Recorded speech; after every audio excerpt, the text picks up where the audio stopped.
नमस्कार दोस्तों, स्वागत है आप सभी का हमारे इस चैनल सनातन ज्ञान गंगा पर। दोस्तों, अगर आप जीवन में कुछ नया सीखना चाहते हैं तो इस चैनल को सब्सक्राइब जरूर करें।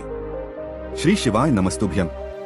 हर हर महादेव। देखिए, कल पड़ रही है इस साल का आखिरी शुक्रवार का दिन।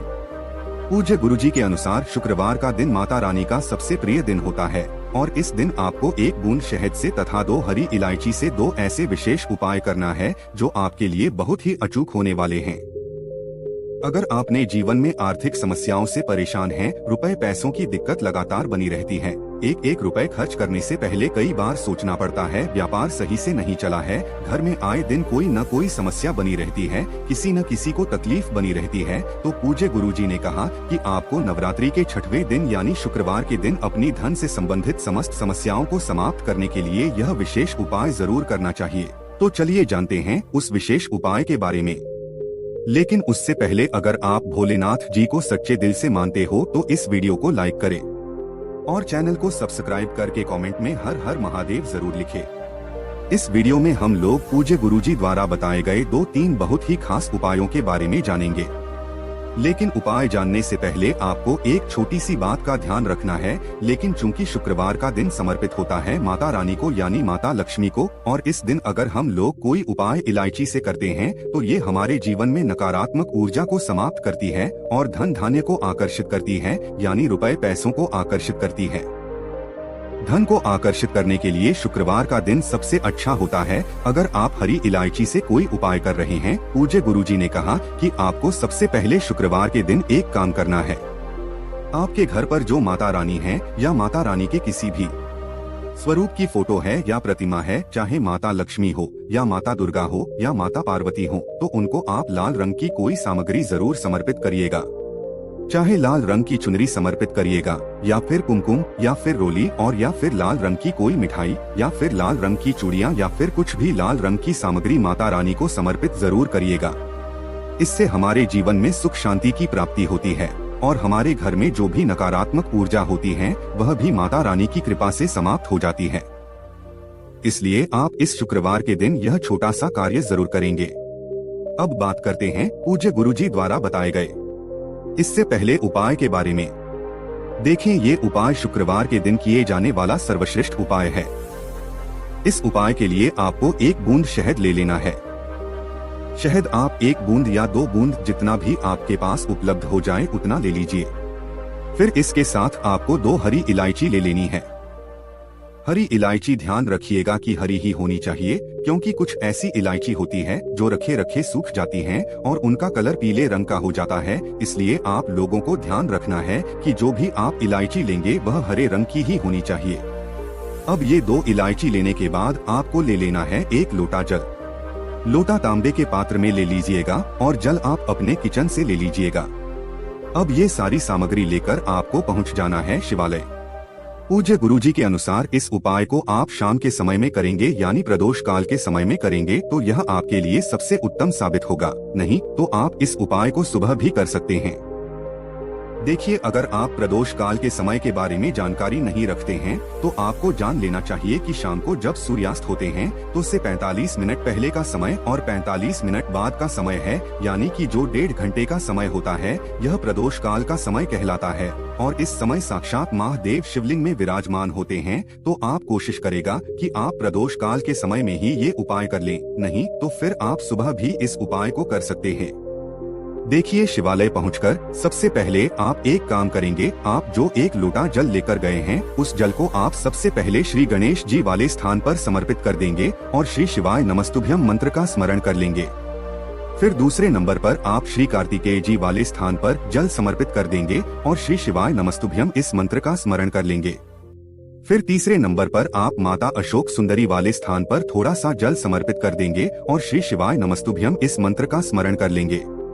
फिर चौथे नंबर पर आप माता पार्वती का जो हस्त कमल होता है वहां पर थोड़ा सा जल समर्पित कर देंगे और श्री शिवाय नमस्तुभ्यम मंत्र का स्मरण कर लेंगे। इसके बाद लोटे में बचा हुआ पूरा जल आप शिवलिंग के ऊपर धीरे धीरे समर्पित करते जाएंगे और लगातार शिव महापुराण के मूल मंत्र श्री शिवाय नमस्तुभ्यम या फिर ओम नमः शिवाय, इन दोनों में से किसी भी एक मंत्र का जाप कर लेंगे। पूज्य गुरु ने कहा कि जल आपको बिल्कुल धीरे धीरे समर्पित करना है। इसके बाद आप जो 2 हरी इलायची लेकर आए हैं उनमें से एक हरी इलायची ले लीजिए और इसको शहद में अच्छे से डुबो लीजिए। शहद में डुबोने से इस हरी इलायची में चारों तरफ से अच्छे से शहद लग जाएगा।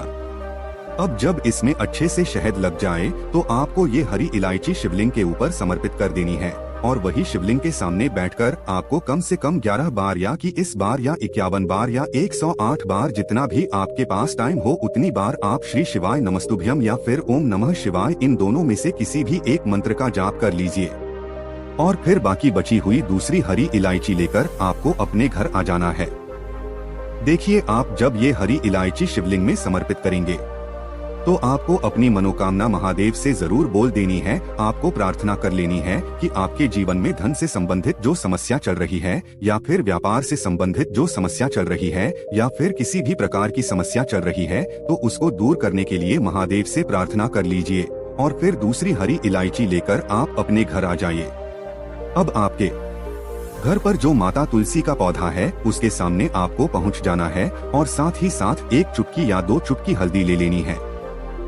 शुद्ध पिसी हुई हल्दी ले लीजिए और यह दूसरी हरी इलायची लेकर आप तुलसी जी के पौधे के सामने पहुंच जाइए। अब आपको इस दूसरी हरी इलायची में चारों तरफ से हल्दी लगा लेना, यानी दूसरी हरी इलायची को हल्दी में डुबो दीजिए और अच्छे से जब इसमें हल्दी लग जाए तो इस हरी इलायची को तुलसी जी का जो पौधा होता है उसके नीचे जो मिट्टी होती है उस मिट्टी में आप गाड़ दीजिए, यानी थोड़ी सी मिट्टी को आप हटाइए और ये हरी इलायची वहाँ पर रखकर फिर ऊपर से मिट्टी रख दीजिए।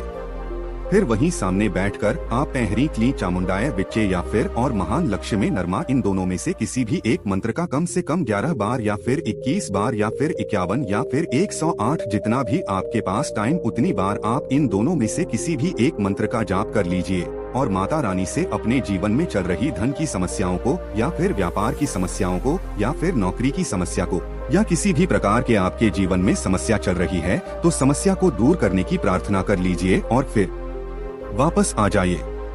पूज्य गुरुजी ने कहा कि इस शुक्रवार के दिन अगर हम लोग विशेष उपाय कर लेते हैं तो इससे हमारे जीवन में शिव शक्ति की विशेष कृपा होती है। माता रानी और महादेव के अनन्य कृपा हमारे जीवन में बनती है और हमें भी सुख समृद्धि तथा वैभव की प्राप्ति होती है। तो इस उपाय को आप शुक्रवार के दिन जरूर करेंगे। अब जानते हैं पूज्य गुरुजी द्वारा बताए गए दूसरे खास उपाय के बारे में। देखिए, इस उपाय के लिए भी आपको 1 लोटा जल ले लेना है। लोटा आपको स्टील का लेना है और जल आपको अपने किचन से लेना है। आप ध्यान रखेंगे कि लोटा सिर्फ और सिर्फ स्टील का ही आप लेंगे। इसी के साथ आपको इस लोटे में 5 बूंद या 11 या 21 बोर्ड या जितना भी हो सके उतना आपको गुलाब जल मिला लेना है। देखिए, अगर हम माता रानी को शुक्रवार में गुलाब समर्पित करते हैं यानी लाल रंग का कोई भी सामग्री अर्पित करते हैं तो उससे माता रानी अत्यधिक प्रसन्न होती हैं। और साथ ही साथ जब हम महादेव में गुलाब का पुष्प समर्पित करते हैं या फिर गुलाब जल समर्पित कर दें तो इससे महादेव भी हमसे बहुत ही प्रसन्न होते हैं और हमारी सारी मनोकामनाओं को बहुत ही जल्द परिपूर्ण करते हैं। इसलिए आपको इसे लौटे जल में थोड़ा सा गुलाब जल मिला लेना है। अब यह जल लेकर आपको पहुंच जाना है शिवालय। पूज्य गुरु जी ने कहा कि इस उपाय को भी आप शाम को करना चाहे तो शाम को कर लें और सुबह करना चाहे तो सुबह कर ले। लेकिन शिवालय पहुंचने के बाद इस जल को आप शिवलिंग के ऊपर धीरे धीरे समर्पित करते जाएंगे और लगातार शिव महापुराण के मूल मंत्र श्री शिवाय नमस्तुभ्यम या फिर ओम नमः शिवाय इन दोनों में से किसी भी एक मंत्र का जाप करते जाएंगे। पूज्य गुरुजी ने कहा कि जल आपको इतने धीरे समर्पित करना है कि जल समर्पित करते करते आप कम से कम 11 बार इन दोनों में से किसी एक मंत्र का जाप जरूर कर लीजिएगा। फिर शिवलिंग से जो जल नीचे गिर रहा है उस जल को थोड़ा सा लेकर अपनी दोनों आंखों के ऊपर लगा लीजिए या अपने पर छिड़काव कर लीजिए। फिर इसके बाद वहीं शिवलिंग के सामने बैठकर ओम नमः शिवाय मंत्र का जाप कर लीजिए। महादेव से अपनी मनोकामना परिपूर्ण करने की प्रार्थना कर लीजिए या फिर आप शुक्रेश्वर महादेव से भी प्रार्थना कर सकते हैं। लेकिन चूंकि आप शुक्रवार के दिन इस उपाय को कर रहे हैं इसलिए आप शुक्रेश्वर महादेव के नाम का स्मरण कर लीजिए और शुक्रेश्वर महादेव से ही अपनी मनोकामना परिपूर्ण करने की प्रार्थना कर लीजिए। पूज्य गुरुजी ने कहा कि अगर इस नवरात्रि में पड़ने वाले शुक्रवार के दिन हम लोग जी विशेष उपाय करते हैं तो इससे महादेव की अनन्य कृपा हम पर होती है, हमारी सारी मनोकामनाएं पूर्ण होती है। दोस्तों, आज के लिए बस इतना ही। मिलते हैं एक और ज्ञानवर्धक वीडियो के साथ। धन्यवाद।